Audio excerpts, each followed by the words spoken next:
Producción elevan mucho las expectativas, lo cual no me conviene, eh, porque se hace más complicado llegar a ellas, que es precisamente uno de los problemas que tiene la sostenibilidad empresarial, y es que hemos elevado mucho las expectativas y nos estamos frustrando. Espero que este no sea el caso de esta conferencia. El título, como ven en la presentación, es un poco peculiar, pero es un mensaje que quiero enviar.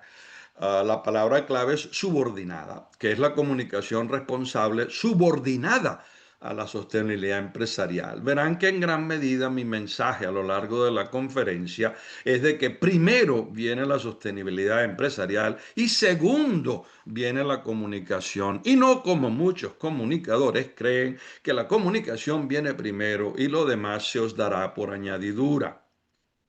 Muy agradecido, como le decía, por haberme invitado. Es obviamente un honor estar con el Pacto Global, un trabajo extraordinario que ustedes vienen haciendo desde hace muchísimo tiempo para promover estos temas. De hecho, han sido uno de los factores más importantes o más efectivos a nivel mundial porque tienen en cierta forma, una concepción relativamente fácil de entender, pero ampliamente muy rica en todas sus posibilidades.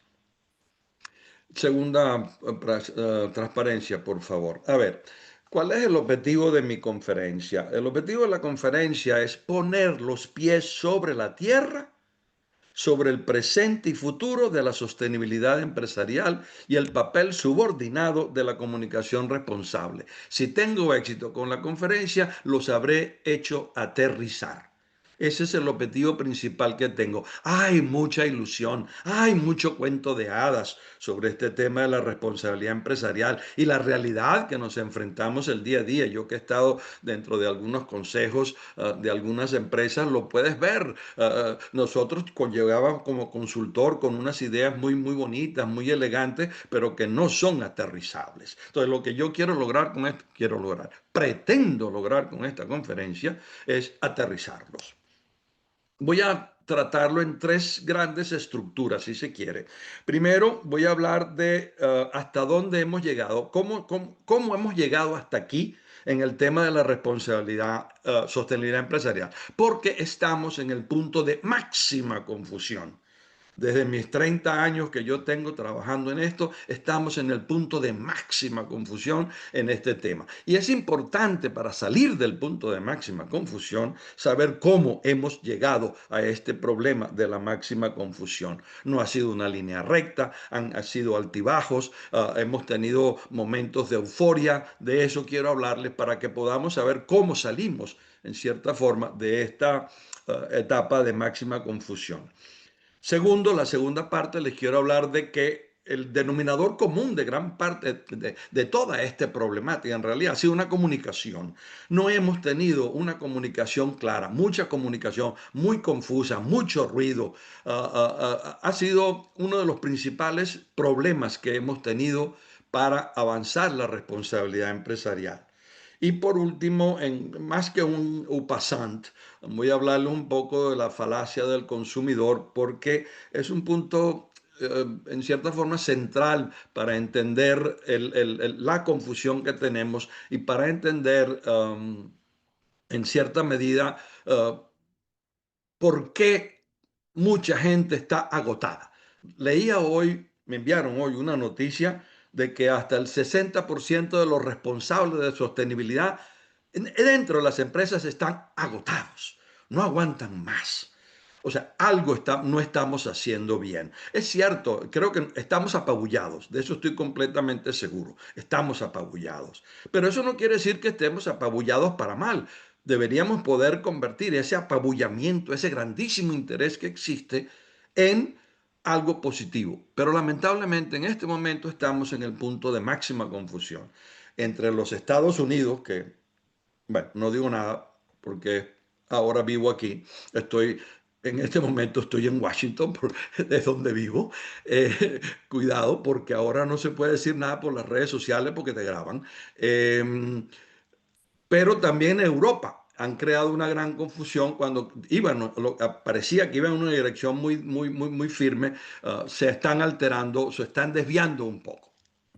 A ver, hablemos entonces de los altibajos de la sostenibilidad empresarial. Pongamos la segunda transparencia, por favor. Eh, Voy a hablar de todo esto, pero solamente le pongo la transparencia un poco para que tengan la idea de lo que voy a hacer. Han habido etapas de ignorancia, de confusión, de expansión, de banalización, de euforia, de revuelo, de sincerarse.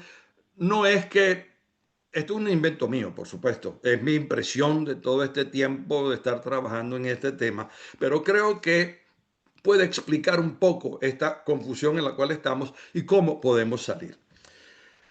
Podemos quitar la transparencia. Primero, quiero hacer una breve digresión sobre la responsabilidad empresarial.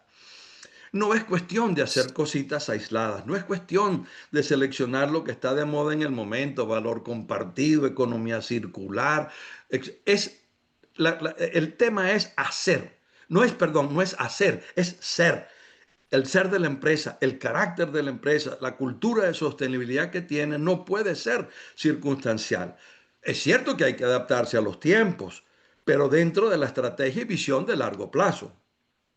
La sostenibilidad empresarial debe ser sostenible, no puede ser efímera. Es asumir la responsabilidad por los impactos negativos, mitigarlos, potenciar los impactos positivos que la empresa pueda y quiera tener, y aquí es donde los aterrizo, pero dentro de las capacidades gerenciales y financieras de cada empresa, dentro del contexto en que opera. No se puede hacer de todo. Uno de los principales enemigos, y escribí un artículo en una revista de la Universidad de Georgetown sobre este tema, son los benditos cuestionarios para pymes, donde le hacen 100 preguntas y la pobre pyme cuando termina de responder aquel cuestionario dicen, pero yo no hago nada, yo tengo que hacer todo esto. No, usted no tiene que hacer nada de eso. Usted tiene que averiguar exactamente qué es lo que le conviene a su empresa, qué tiene capacidad gerencial para hacer, qué tiene capacidad financiera para hacer, qué puede ser sostenible en el largo plazo. No se y ese es el problema, que entonces terminamos haciendo cositas y al hacer cositas degradamos a la responsabilidad empresarial. La materialidad, sí, porque ahora todos pensamos en materialidad, materialidad. Sí, la materialidad es un comienzo, pero cuando a veces determinamos que tenemos 10, 15, 20 factores materiales, hay que pasar a una segunda etapa en ese sentido y hay que decir, bueno, sí, sí, sí, pero ¿cuáles de esos puedo yo afrontar consistentemente, de una manera sostenible en el tiempo? No que hoy hago esto y mañana la materialidad me cambia. Sí, es posible que cambien las circunstancias, pero las circunstancias de la empresa no cambian radicalmente. Entonces tenemos que hacer un segundo análisis que va más allá de eso y es analizar en qué medida tenemos la capacidad gerencial y la capacidad económica para mantener esa situación. Y por eso es que, por ejemplo, una pyme se dedicará a dos, tres, cuatro cositas.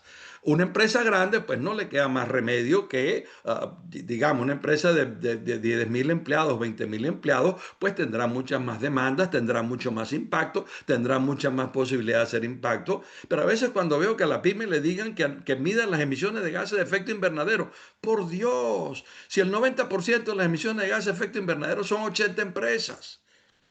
No quiero decir que no tengamos que contribuir todos, sí, por Dios, pero lo que quiero decir es que no podemos hacer de todo. Y tampoco se puede depender de la prosperidad, que es muchas veces lo que sucede cuando la sostenibilidad empresarial no es cuestión de hacer cositas cuando tenemos dinero.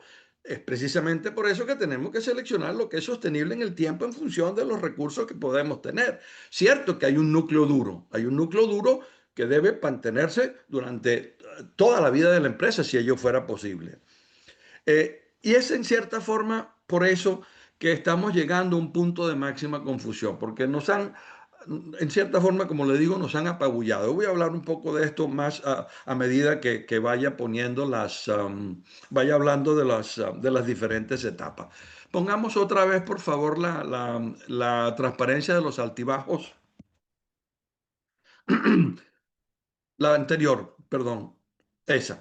No es que quiero decir de que esto es así para todas las empresas y en todos los países. No, estoy hablando de una cuestión genérica, una destilación, si se quiere, de un gran promedio de lo que veo en todas las empresas y en un gran número de países. Empezamos por eso no quiero pretender ser riguroso. Empezamos con aquella etapa de ignorancia. Algunos de ustedes, que hace mucho tiempo que están en eso, recordarán que la responsabilidad de la empresa, bueno, no se puede pasar una conferencia sin mencionar al señor Friedman. Bueno, la responsabilidad de la empresa es ganar dinero, todo el máximo dinero posible. Bueno, resultó que no, tenemos que ser responsables. ¿Pero qué quería decir ser responsable? Bueno, nos remontamos un poco a la tradición de la Iglesia Católica, nos remontamos un poco a algunas empresas familiares. Bueno, entonces lo que quería decir es que había que hacer donaciones, había que tener apoyo social, ayudar con las escuelas, apoyo comunitario, plantar arbolitos, patrocinar un equipo infantil de fútbol,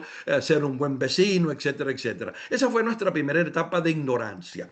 Pero a partir de ahí surgió gente un poco ya más, digamos, más conocedora del tema o con mayor interés en el papel de la empresa en la sociedad. La sociedad vimos, lo sabíamos, pero lo vimos con mucha más claridad, de que la empresa tenía muchísimos recursos que podía contribuir al desarrollo económico y social. Es más, no es que podía contribuir al desarrollo económico, debería contribuir al desarrollo económico y social. ¿Por qué? Porque usa recursos de la sociedad. Usa personas como tú y yo sin pagarnos el sueldo por el cual ganan, porque la ganancia de la empresa es precisamente pagarte menos de tu contribución marginal. Usan recursos como el aire que te lo devuelven contaminado, pero no pagan por la contaminación de ese aire. Te devuelven el agua, sí, pero te devuelven el agua más o menos sucia, que tienes que tratarla y los impuestos tenemos que pagar. Bueno, nos dimos cuenta de que la empresa no solamente tenía recursos, sino que tenía una responsabilidad por usar los recursos de la sociedad y del medio ambiente en cierta forma, devolver, si se quiere, a esa sociedad. Obviamente pasamos a decir, y aquello fue la frase famosa en aquellos tiempos, no es filantropía, etcétera, etcétera. Pero con este gran énfasis pasamos a la etapa de la confusión, en la cual cada ponente de conferencia, yo recuerdo hace unos 20 años, no podías ir a una conferencia sin que alguien comenzara diciendo, mi definición de responsabilidad social es bla, bla, bla, bla, bla. No podíamos, hace 20 años, no podías hablar con un consultor que el consultor no te ofreciera un nuevo nombre para esa responsabilidad. Querían evitar que la confundieras con filantropía y te le daban todo tipo de nombres. Mi colección en estos momentos va por alrededor de unos 40 nombres y no los tengo todos. Economía azul, economía compatible, economía consciente, economía responsable, etcétera, etcétera, etcétera. Lo cual nos creó una gran confusión porque todos, consultores y ponentes, todos queríamos agarrar el foco de la atención. Muy buena intención, no digo que no, la intención no fuera buena, la intención era buena. No obstante, nos llevó a crear una gran confusión, porque mucha gente decía, otro hecho famoso de la época, no, la responsabilidad no es una moda, no, la responsabilidad no era una moda, el nombre era una moda y teníamos todo tipo de nombres de moda en ese momento, lo cual nos condujo a esta gran confusión. Pero también esto despertó muchísimo interés y pasamos a la tercera etapa que tengo ahí, que es la de expansión. Con la profusión de información, aunque confusa, despertamos el interés de los stakeholders, de los reguladores, de la sociedad civil, de las empresas y sobre todo, el gran impulsor es el ecosistema de apoyo a la sostenibilidad empresarial. Un ecosistema grande que se crea, un gran negocio alrededor, que es toda una industria de apoyo, consultores, proveedores y agregadores de información, de análisis, de calificación de sostenibilidad, de inversión responsable, de formación profesional.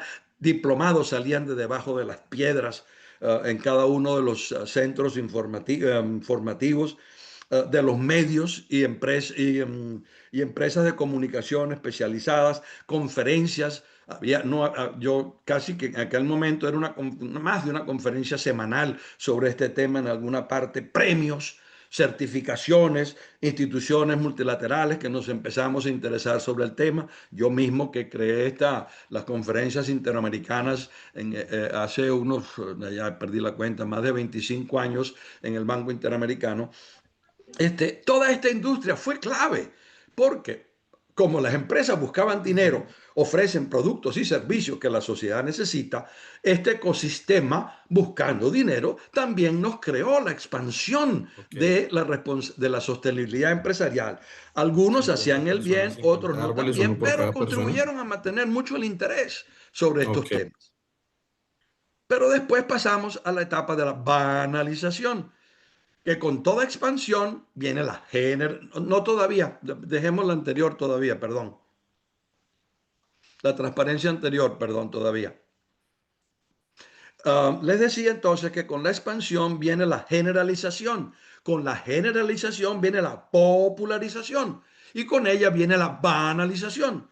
Todo el mundo ahora es un experto en responsabilidad corporativa, en sostenibilidad corporativa. Aprendes algo nuevo y crees que es la única persona que lo sabe, has descubierto el agua mojada y escribes un artículo. Y ahora con las redes sociales no solamente es posible, sino casi que es necesario. Tenemos que publicar algo, sobre todo en LinkedIn, ahora que estoy antes era el Twitter, pero afortunadamente el Twitter casi que nos desapareció porque no permitía tanto intercambio. Afortunadamente el LinkedIn en ese sentido es el que conozco, perdonen, yo como verán ya no soy tan niño y no estoy en todas estas redes sociales, pero anyway, lo que ha causado esto es una banalización, una trivialización de la responsabilidad social. Todo es responsabilidad social, todo el mundo sabe de responsabilidad social.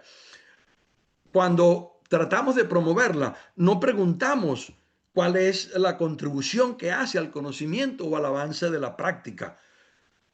Esto tiende a quitarle legitimidad y seriedad a los esfuerzos. Sí, las redes sociales son un terreno fértil, pero para la banalización, que los está llevando de nuevo, y por eso lo puse un poco yendo hacia abajo, nos está llevando en cierta medida a otra vez la confusión, porque hay tantas voces al mismo tiempo sobre cosas que estamos abrumados, como le decía anteriormente, y no podemos separar la paja del trigo. Estoy exagerando, yo sé que estoy exagerando, pero muchas veces como ponente uno tiene que ponerse en una posición un poquito más allá para traerse al oyente un poquito más acá. Todo esto, con tanta gente sobre esto, nos ha llevado a la euforia. Ahora estuvimos hasta hace muy poquito, esta etapa de euforia es relativamente reciente. Esta expansión, la popularización, los intereses creados por el ecosistema, etcétera, las mismas empresas, nos ha llevado a una euforia. Parte de esta euforia está justificada, pero parte es artificial. Y aquí es donde viene el problema. Para venderla, hemos creado expectativas sobre los logros de la empresa, sobre los logros, lo que puede hacer la sostenibilidad empresarial que no se cumple. Hemos creado expectativas sobre el impacto financiero que son inciertas. Hemos creado expectativas de impacto social que no se cumplen. Y ante las presiones de hacer y decir, muchas empresas han tenido que recurrir a información selectiva y a veces engañosa para paliar esas expectativas. Hemos creado muchas expectativas que no se han dado, lo cual está llevando o ha llevado en cierta forma a una frustración de que no se han logrado. ¿Cuántas veces no oyen hoy en día de que la responsabilidad social corporativa permite acceder a un mayor número de consumidores, a un mayor número de mercados? Las empresas responsables obtienen recursos de los bancos a préstamos menores, las empresas responsables tienen mayor productividad de los empleados. Puede puede ser, pero no es siempre así. Y lamentablemente lo proponemos o lo promulgamos de una forma relativamente ingenua, sin estar con los pies sobre la tierra, sin ver cuál es esa realidad, lo cual ha causado en cierta forma un revuelo.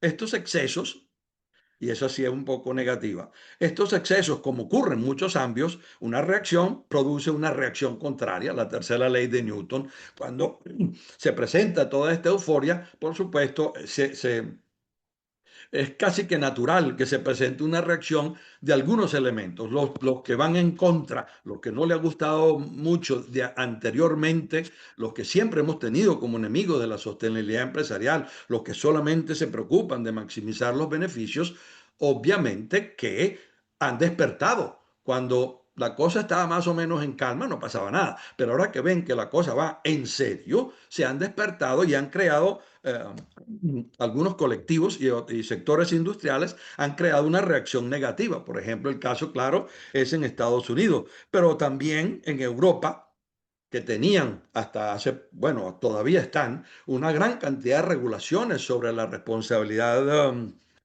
la sostenibilidad empresarial, están revisándolas. ¿Por qué? Porque las empresas han empezado a decir que se le fue la mano, que con esta euforia quisimos regular de todo, nos han aumentado los costos, se nos ha reducido la competitividad de las empresas y hay todo un revuelo que quieren reducir una vez más, reducir ir hacia atrás buscando la situación anterior donde había un poco más de libertad de acción, no había regulación sobre el greenwashing, no había regulación sobre los reportes, etcétera, etcétera.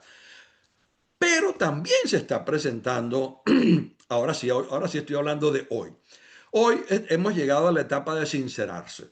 Después de toda esta euforia y después de todo este revuelo, obviamente que estamos en cierta forma buscando o naturalmente el agua está yendo otra vez al cauce del río y estamos buscando una sinceración.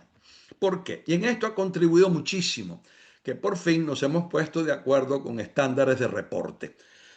El reporte de la información financiera, los estándares internacionales del ISSB, los estándares europeos de la EFRAG, etcétera, sobre el tipo de información que hay que recopilar, el tipo de información que hay que reportar, cómo tiene que reportarse esa información, etcétera, etcétera, va mucho más allá del requisito de reportar. Porque en ese momento nos damos cuenta de que hay un común denominador común. Ahora sí, estamos llegando a un cierto consenso de lo que es, de lo que debe ser, cómo lo debemos gestionar, qué es lo importante para reportar. Y si es importante para reportar, obviamente que debería ser importante para hacer, porque no vamos a reportar lo que no hacemos. No deberíamos, si no volvemos a caer en el tema del greenwashing. Entonces estamos en una época en la cual, después de toda esa euforia, después de todo ese revuelo, gracias a estos sistemas de información que se están desarrollando a nivel mundial, los esquemas de verificación de la información o aseguramiento de la información, los requisitos de tener sistemas de control interno de esa información, los requisitos de la Unión Europea en contra del greenwashing, nos están llevando a sincerar. Y estoy en este momento, como le decía, estamos en máxima confusión, pero una máxima confusión que creo que podemos usar para propósitos positivos de sincerarnos y por fin, tener un cierto consenso sobre qué es lo que hay que hacer para ir de aquí en adelante. Estamos montados en un avión. Esto es lo que ha sucedido en estas etapas. En este viaje hemos tenido y tendremos turbulencias, vientos de cola, vientos de frente, ganar y perder altitud, girar a derecha, girar a izquierda, pero la ruta debe seguirse. No nos podemos bajar del avión. Espero que no tengamos un aterrizaje forzoso. Para ello, la comunicación es la clave. En esta segunda parte les voy a pasar a ver por qué papel ha jugado la comunicación en la creación de esta serie de etapas. ¿Podemos quitar la transparencia, por favor? Después le diré cuándo ponemos la siguiente. Estoy aprovechando porque si yo las tengo que quitar me distraigo.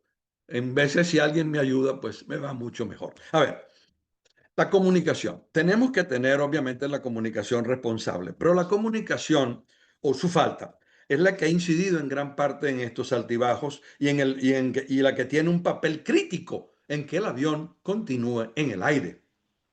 Baste solo un ejemplo para mostrar el efecto de la comunicación. La euforia que mencionaba, parte justificada, parte exagerada, parte artificial, fue amplificada por la ubicuidad de la información. Demasiada información sobre demasiadas cosas al mismo tiempo, lo cual causó una reacción negativa que ha conducido al revuelo. Un gran volumen de promotores, el acceso a redes de información a bajo costo, multiplicó las expectativas que les mencionaba anteriormente, que no se cumplieron, lo cual produjo un agotamiento de muchas partes, empujamos demasiado, prometimos demasiado, agotamos a mucha gente en la implementación de la responsabilidad empresarial.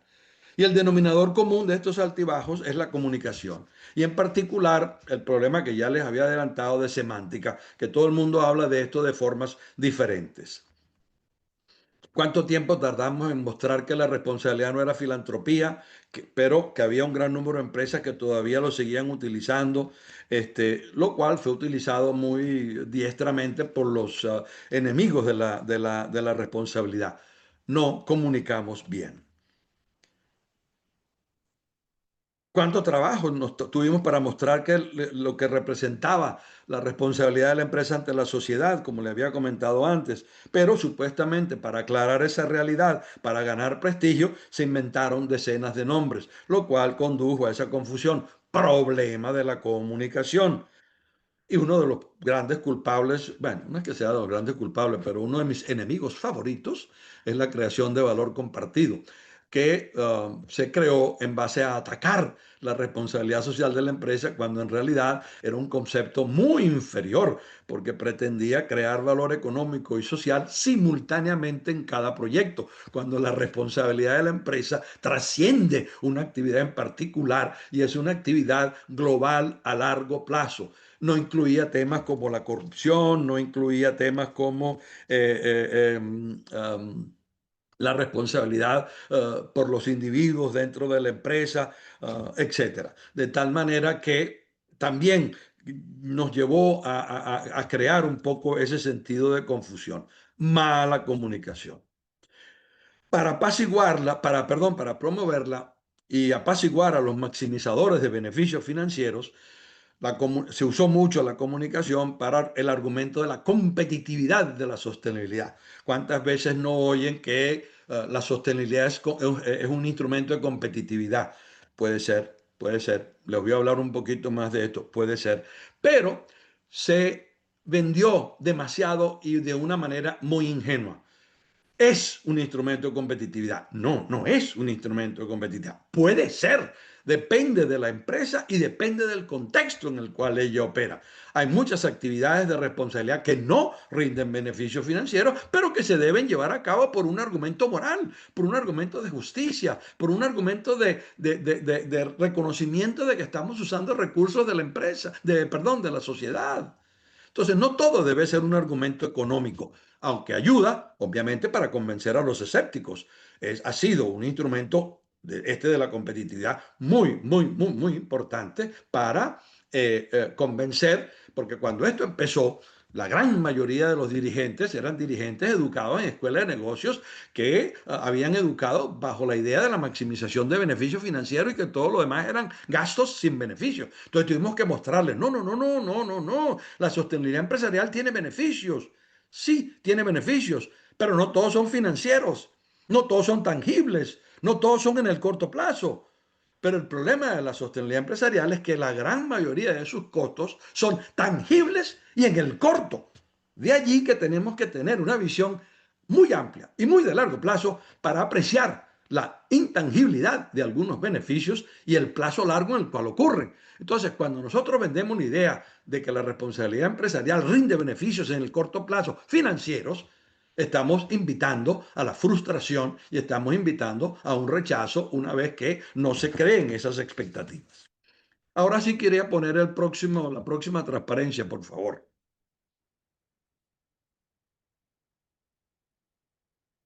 Un poco este gráfico les muestra mi idea de lo que es el mecanismo de transmisión, sostenibilidad, competitividad. Supuestamente las prácticas responsables en la parte roja giran lo cual hace reaccionar a los impulsores, lo cual hace que aumente la competitividad. Vale decir, las prácticas responsables son apreciadas por los impulsores, por ejemplo, los consumidores, lo cual hace que compren más productos de la empresa, paguen mayores precios por la empresa, ergo le da competitividad. Claro está que esto no es trivial. Estos engranajes pueden no estar, y en la gran mayoría de los casos, en la práctica, no en la teoría, porque lo que ustedes oyen en la calle muchas veces es la teoría. En la práctica, estos engranajes no están alineados. Los impulsores no reaccionan ni se enteran de lo que es la responsabilidad de la empresa. Y obviamente que ahí le pongo un papel clave, que es el papel de la información, que es el aceite que engrasa el mecanismo de transmisión. Es la información, es la comunicación la que puede convertir esas prácticas responsables en competitividad. Pero aún así, hay que ser responsables no solamente porque da competitividad, sino porque hay que ser responsables también por el argumento moral.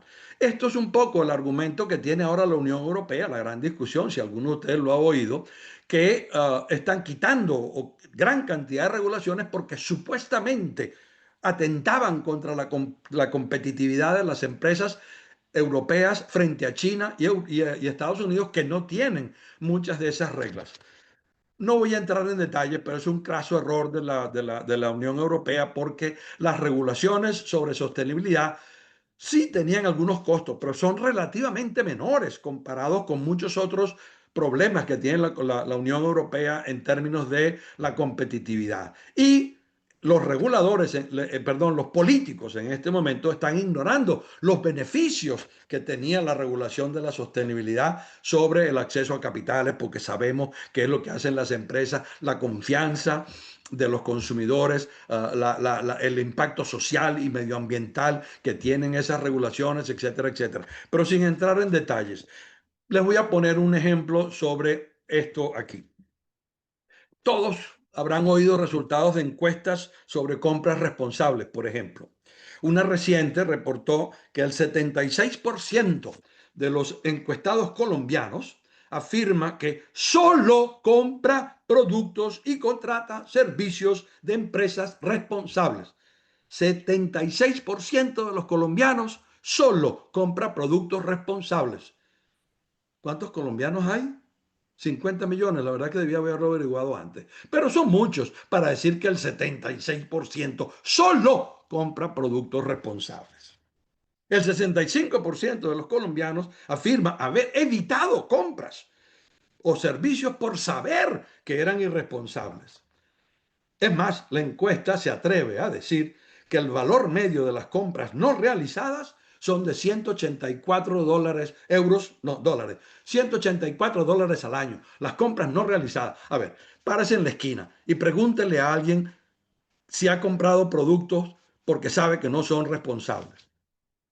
A ver, imagínese por un momento 60.000 colombianos, y no quiero decir colombianos, perdón, porque argentinos eran 80% y peruanos 95%. No, no, no, no, no, no, no, no, no, no, no tomemos por nacionalidad, lo puse por ejemplo, porque la conferencia está siendo emitida desde ese país, pero esto es universal, no es un problema, no estoy criticando nada. Pero imagínese por un momento, vaya a un estadio con 60.000 personas y mira a su alrededor en el estadio, el Campín.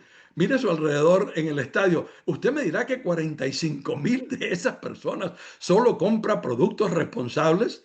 Bueno, esto es un gran enemigo de la responsabilidad. Es un problema de comunicación, es un problema de irresponsabilidad de los medios que la reportan y de los encuestadores que para sacar titulares hacen este tipo de encuestas. Esto no nos ayuda, porque si creemos que todo está bien, pues no hacemos. O algunos dicen, ajá, lo que hay que hacer es parecer ser responsable para que estos consumidores me compren. Entonces, ¿qué hace esto? Conduce a la frustración o al greenwashing. Comunicación irresponsable. Y las preguntas, obviamente, que son hipotéticas. ¿Compraría usted Imagínese usted que le pregunten, ¿mataría usted a su vecino? Por Dios, ¿cómo? No, de ninguna manera. Entonces, si usted le pregunta, ¿compraría productos responsables? Claro. De la segunda pregunta, ¿y usted sabe qué quiere decir productos responsables? Bueno, estoy apurado, perdón, me tengo que ir. Las preguntas son hipotéticas. La pregunta que hay que hacer es cuando salen del supermercado con el carrito, le pregunta, en ese carrito, ¿cuántos productos compró usted porque sabía que eran responsables? Ni idea. O a lo mejor para seguir mintiendo un poquito le diría, bueno, dos, tres, cuatro, cinco. La siguiente pregunta, ¿y cómo se enteró de que eran productos responsables? Yo que soy relativamente experto en este tema, cuando voy al supermercado compro por inercia, por precio, por calidad y algunas veces por responsabilidad. El atún trato de comprarlo de aquel que ha sido capturado responsablemente, porque ese sí lo sé, porque es una cosa muy común. La leche trato de comprarla orgánica, aunque no estoy muy seguro si el sello orgánico fue comprado. En Europa ahora se están regulando los sellos orgánicos, por ejemplo, porque hay una proliferación y nadie sabe si son verdad o son mentiras. Anyway, a lo que iba es que se están aprovechando de la credulidad, de la falta de información muchas veces de los stakeholders para abusar de ellos a través de una comunicación irresponsable.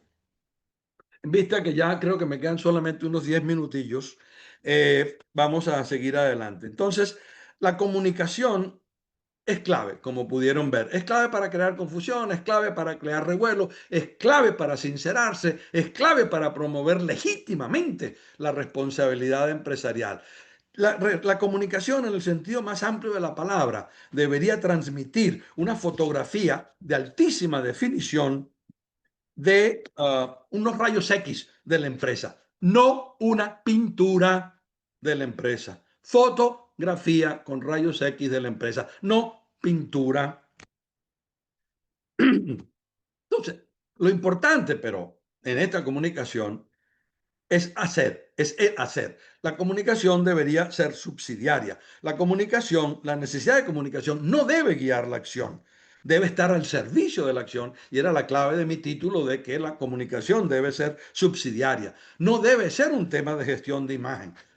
Próxima transparencia, por favor.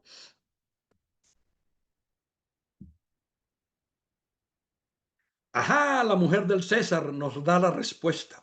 Muchos han oído la frase esta que lo dijo César, el mismo César en el 67 antes de Cristo. La mujer del César no solo debe ser honesta, sino que debe parecerlo. Esto es poner la comunicación antes de la acción. Lo que hay que hacer es que la mujer del César no solo debe parecer honesta, sino debe serlo. Es poner la acción delante de la comunicación. Parece trivial, pero no es trivial. En uno, el objetivo es parecer. En el otro, el objetivo es ser. Y como consecuencia del ser, es parecer. En otras palabras, la comunicación es subsidiaria del hacer. La comunicación, y ahí va todo en contra del greenwashing, etcétera, etcétera, la comunicación debe ser subsidiaria del hacer. Entonces, debemos tener como principal objetivo el ser y comunicar la verdad de ese ser. La, esta comunicación, no obstante, normalmente se basa en dos tipos de actividades. Unas actividades que yo llamaría honestas y unas actividades que son efímeras y de dudosa ética. Obviamente siempre las efímeras y de dudosa ética son las que son más fáciles, son las que tienen menor costo y son las que usamos. Las empresas comunican responsablemente lo que hacen bien y lo que no hacen tan bien, aunque esto no lo hace nadie, y se comprometen públicamente a hacer y los impactos que han logrado. Las efímeras hacen una gestión selectiva de la información a comunicar con el objetivo no de reportar, sino de que produzca la percepción de la imagen deseada. La próxima transparencia, por favor. Entonces, ese es un modelo mío de estas cosas triviales que yo hago. Afortunadamente, no domino mucho el PowerPoint, por eso es que mis gráficos son relativamente rudimentarios, menos mal, porque habrán visto lo de los consultores que tienen 20 círculos concéntricos con 30 rayos cada uno para explicar. Más sencillo, la reputación de la empresa es, según los dirigentes, en todas las encuestas, uno de los principales beneficios de la responsabilidad. Entonces, si usted le pregunta a un dirigente por qué quiere ser responsable, una de las principales razones es para mejorar la reputación, porque supuestamente con esa reputación mejora su competitividad, bla, bla, bla. Ahora bien, para mí hay dos grandes grupos de cómo comunicar para cambiar o gestionar la percepción. La primera es reportar sobre la sostenibilidad empresarial, una información sobre las actividades y los impactos de la empresa, positivos y negativos. Nadie reporta los negativos, por supuesto, pero bueno, yo siempre puedo pedir. La otra es a través de la parte roja, que es el greenwashing, la gestión selectiva de la información, gestión selectiva de la imagen, gestión selectiva de la percepción y sobre todo el llamado efecto aureola. Ese efecto aureola es el efecto por el cual el receptor de la información atribuye inconscientemente a la empresa facetas de responsabilidad que no tiene. Usted va por la calle y ve que un individuo tira un papel en la calle. De inmediatamente el efecto aureola nos dice que ese señor es un irresponsable, un mal padre, un alcohólico. Estoy exagerando, pero para decirle que por una pequeña actividad solemos extrapolar y obviamente que nos equivocamos. Una persona nos sonríe y pensamos que es una bellísima persona y a lo mejor le pega la... No, no quería decir eso, pero puede ser que no sea tan buena. Por ejemplo, el efecto aureola es usado por empresas de contaminantes, por ejemplo, en países en vía de desarrollo, con imágenes en el informe anual o en el informe de sostenibilidad de donaciones, plantado de árboles por empleados voluntarios, picnics o fiestas con los empleados, destacando el alto cargo de una mujer sentada ya como si fuera a lo mejor el presidente de la empresa, etcétera, etcétera, para transmitir la impresión de que la empresa es solidaria, trata bien a los empleados, tiene una responsabilidad social y ambiental, etcétera. Mientras tanto, la empresa puede ser un gran contaminador, un explotador de la mano de obra porque opera en países donde las regulaciones son relativamente laxas, etcétera, etcétera. Esta es la parte de la roja de la reputación. Comunicación irresponsable que tiene un impacto, como le decía, en que la sostenibilidad sea sostenible. Es precisamente la gestión de esa información. Recientemente, para mejorar todo esto, estamos recurriendo a lo que ahora se llama el storytelling, que en gran medida es muy bueno. El storytelling es la forma ahora el nombre que se le está dando para mejorar los informes, la información o la comunicación sobre la sostenibilidad empresarial. Es una herramienta clave para mejorar la efectividad de la comunicación externa porque ameniza la seca y aburrida información sobre la sostenibilidad empresarial que no lee nadie. Un informe de sostenibilidad es como el Quijote, el Don Quijote. Todo el mundo dice que lo ha leído y yo hasta donde he llegado, perdón, decía que algo pasa. Es como el Quijote, donde todo el mundo dice que lo ha leído y yo sí, yo lo he leído en un lugar de la Mancha del cual no me quiero acordar y hasta ahí llego. Entonces, el storytelling pretende amenizar la seca y aburrida información sobre la sostenibilidad empresarial. Ya no basta incluir lindas fotos y gráficos en las comunicaciones, también se debe contar una story. El objetivo es que despierte el interés de los stakeholders, que la información sea atractiva, que mejore la percepción que tienen de la empresa y por ende su reputación, que la comunicación contribuya a mejorar el negocio. Perfectamente válido y absolutamente necesario para mejorar esa seca información sobre sostenibilidad que nadie se entera, salvo que sea greenwashing, en cuyo caso la pusimos de colores, etcétera, etcétera. Pero como toda herramienta se puede usar para el bien y para el mal. Y aquí es donde tenemos que tener mucho cuidado que el storytelling no se use para echar cuentos de hadas. La traducción de storytelling es precisamente eso, echar cuentos. que no sean de hadas, que sean cuentos legítimos. Estoy de acuerdo que hay que colorear, estoy de acuerdo que hay que pintar, de acuerdo que hay que ponerle música de fondo, pero por favor, sobre una información responsable. En resumen, la sostenibilidad empresarial está en un periodo de máxima confusión y como les creo haber mostrado, la comunicación responsable puede ayudar, podemos quitar la transparencia, perdone. La sostenibilidad empresarial está en un periodo de máxima confusión y la comunicación responsable puede ayudar mucho a sincerarla y hacerla efectiva. Hemos tenido problemas de comunicación en lo que debe ser la responsabilidad. Hemos tenido problemas de comunicación sobre la razón de ser de la empresa. Hemos tenido problemas de comunicación porque el por qué hay que ser responsable, qué se espera de ello. Problemas de comunicación sobre cuáles son sus logros y cuáles son sus impactos. Y finalmente, problemas de comunicación para traer la reacción adecuada de los stakeholders críticos. No todo es negativo, es que es mejor actuar en base a un conocimiento de la realidad sobre el terreno que de ilusiones, que de teorías. Debemos actuar sobre el es, no sobre el debería ser. Estoy de acuerdo que queremos llegar al debería ser, pero si quieres cambiar algo, debes conocer el punto de partida, la situación actual, el camino a recorrer, los obstáculos a vencer, no solo a dónde quieres llegar. Espero haber llegado a hacerlos pensar de una manera crítica, basado en la realidad cotidiana sobre el terreno, sobre lo que hace falta para el avance de la sostenibilidad empresarial y el papel que tiene la comunicación responsable y subordinada. Subordinada. La verdad, toda la verdad y solamente la verdad. Muy agradecido. Bueno, doctor Antonio, realmente emocionado, se lo digo de todo corazón. Hay una frase que hacemos nosotros en Pacto Global que dice, uno es lo que uno es lo que uno cree que es y uno es lo que los otros creen que es uno. El verdadero reto es que las tres sean iguales.